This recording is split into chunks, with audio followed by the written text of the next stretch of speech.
You mentioned the first book that you wrote, I Am. I believe you've written three books now, including your most recent book. Can you tell us about the overall premise of the latest book that you've just written? So I Am was about total self-awareness. Time in a Bottle is how time works in your life as it relates to what you create. So those books went out, and then I did over 20 years of work in the field and still am doing it with individuals, teams, coaches, athletes, and individuals going through every mental health issue in life. So I thought, why not take this incredible amount of work that I've done and all the successes I've had, all the magic that's happened, and give the formula away of awareness to how people can achieve what I've termed that invincible state of mind, where they have such a great understanding of the nature of life, how it connects to them. They have an understanding of their own identity and how to expand on that identity. They have an understanding of how to break through any limiting beliefs. They have an understanding of how to shape the narrative of their life, use harnessing the power of I Am in the process, and then directing who they want to become every day while they go through life and deal with life and all of its ups and downs. So I wanted to empower somebody with the highest level of mind possible, as they say, the level of a Zen master for life in whatever they're trying to accomplish and do, because it brings a sense of peace and harmony and joy and creative expression and fulfillment and a patience while you're in the process. Mm. Yeah, well said. The way you wrote the book, like I said earlier, is very practical and really understandable. I really like the parts where you're having a conversation with a client and going back and forth. As you mentioned off air, it's kind of a conglomeration of all the different conversations you've had in your career, but it's very relatable and practical, which I really like. You've got some amazing poems in there as well, and you broke it down into three different kind of sections with different chapters in there. Can you just kind of do an overview of some of those three kind of sections, and then we can deep dive into each one? Yeah. So, part one, the most important part as you start this process of coming to the invincible mindset is self awareness. You have to understand who you are. There's a quote in the book, it's a Druidic axiom, which says, if you seek to understand the whole universe, you will understand nothing. But if you seek to understand yourself, you will understand the whole universe. So, self awareness is truly the path to the expansion of mind. So, that's part one. Once you get through self awareness and you see more of your worth, now you've moved into breakthrough. And in breakthrough, you can start to harness the power of intention, the power of I Am, the power of creating and envisioning who you want to be, because now you're grounded in some authentic belief based on the work you did in self awareness. And then once you get through breakthrough and you start to create this new version of you, at a higher level, you get to part three, which is next level mindfulness. And next level mindfulness is about going out in the world and living this then practically, and how to deal with all the ups and downs of life, all of its negativity that can come at you, because the world's not going to change just because you changed. You just have to be able to go into the world and accept and deal with it in a way of a master at a mastery level in order to stay in that invincible mindset. And then, of course, the last step, step eight, is how to live from that invincible state of mind. And that gets into the very deep concepts of overcoming fear, the value of faith, and really living to this highest level of self-acceptance, love, joy, peace, and the creative expression that that brings for you and the results that that brings into your life, the richness of the results. Wow. Let's go back to part one then and talk about self-awareness. I was not like most people, like we have to figure this out for ourselves, right? And for me, this was reading the book The Untethered Soul about a decade ago. And as he comes out, as one of the very first sentences of the book is, you have a voice in your head and that voice isn't you. And I just have always talked about that being like a 2x4 to my face. I've never considered that we've got something talking in our heads constantly. It's usually not very positive, but at least mine isn't. Tell No. us, what are some of the steps to be aware of ourselves when there seems to be so much noise within ourselves? Well, first of all, that noise comes from somewhere, and it comes from a belief or an identity in who you are that was constructed unconsciously. And what I mean by unconsciously is it came from your nurturing, first 6, 7, 8 years of your life, and what you learned watching other people, or how long you cried in the crib, or when you were fed, etc. It gave your soul kind of this idea of where your fear and faith lied in life in terms of what you had to do to survive on an unconscious or subconscious level. Then you had your personal experiences in life where you went out in the world and you friends, girls, with boys, with sports, and how that all affected the identity of who you are.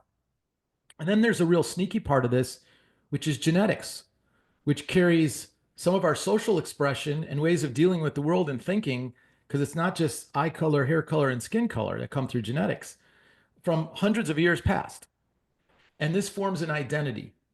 And that identity then uh, connects to your ego, which the ego is designed to take your identity and make it real in life. And it starts to give you thoughts and feelings and ideas about yourself, which creates some of these voices. But the turning point in life comes when you finally realize that any negative thought or idea that you have about yourself, or these thoughts that pop up that keep you from getting to where you want to go, may not serve you any longer. And so the book helps you to understand how to dig into these, dissolve these old beliefs, and replace them with some new ideas of who you are that's grounded in the truth that's offered in the book about what you came here to do, what you can be. In other words, we're all creative beings with unlimited expression. Everybody has that same birthright. So you start to go through these limiting beliefs and you start to work on dissolving them and changing them as you see that they don't serve you in your intention of what you're trying to create. Great athletes don't let those thoughts affect them. People that are successful in business or relationships or walking with peace in life don't let negative thoughts affect them. They've learned how to replace them with a truth. There's a quote in the book. It says, any thought that causes you suffering or limits you in any way is a lie or stems from a lie. And I think that's a big part of the transformation piece in this book, is realizing that those thoughts are not true. They've been a misunderstanding of what you thought about yourself by the development of your entire being in this life since you were born. And it's not your fault, because you didn't know any different. Because if, there's an old saying, if you could have done better, you would have. But now you know that you have the ability to take control of the programming of your mind and the way you think about yourself, and you can begin to change that. It'll be uncomfortable at first because it's going to be different, but you can start to change that. And the more you work on it, the more the neural connections in your mind start to change, the more comfortable it gets. And eventually it starts to slip into your subconscious and become true to you, where you don't have to think about it anymore. Now you're just being it. And that is transformation. Wow. But this is a process. And so many, we have the mental health crisis going on, which is massive in the world right now. Anxiety, depression, and it's at epic levels. And I know this to be true, that this works. This ability to self-reflect, contemplate, take ownership over how you decide to see who you are is magical. And I believe it's the next evolution in human consciousness, is self-understanding and self-awareness. Well, I love that. Just still another thought experiment on that note from The Untethered Soul. In one of the chapters, he says to ask yourself the question, who are you? And you start by saying, well, my name's Casey. I'm 41. It's like, well, you were 40. You're going to be 42 eventually. And are you just a jumble of letters? And then you say like, oh, I played hockey and all this stuff. And it's like, well, that's what you did. That's not what you are. And you eventually end up at like finding yourself. But I'm just curious, like, is there a particular technique? Like, how practically do people do this? Are we talking about a meditation practice, a stillness practice, a journaling practice? Are any of those relevant or favorable for discovering who we are? All of them are. But you're already doing it, Casey. I mean, you're in the middle of a discussion, a deep dive into this because of the inquiry. And so many people are doing the same thing. They're curious about how this all works. And the information, the universe is so divine and exact, it starts to meet you with where that gap in awareness is and starts to help change it for you. So yes, tools are helpful. Contemplating the information is helpful. Writing down I have a creed in the book towards the end, where it helps you set a new set of values for who you are going forward in the world, that you can read every morning to set you on your path so you stay on the right track. Because your mind, the old beliefs do not die easily. The ego is going to try and protect those and keep those alive because it thinks it represents your existence, until there's enough energy in your intention to become a new version of yourself, until you're tired enough of living the lies and the pain and the suffering. It's just worn you out. And then finally, you'll say, that's it. This is who I'm going to be from this day forward. And I'm not going to listen to the old beliefs, no matter how true I've thought them to be most of my life, I realized that they never were true. I believed them and experienced them to be true, but they were never true from a universal perspective, because a universal perspective is only trying to reveal my perfection.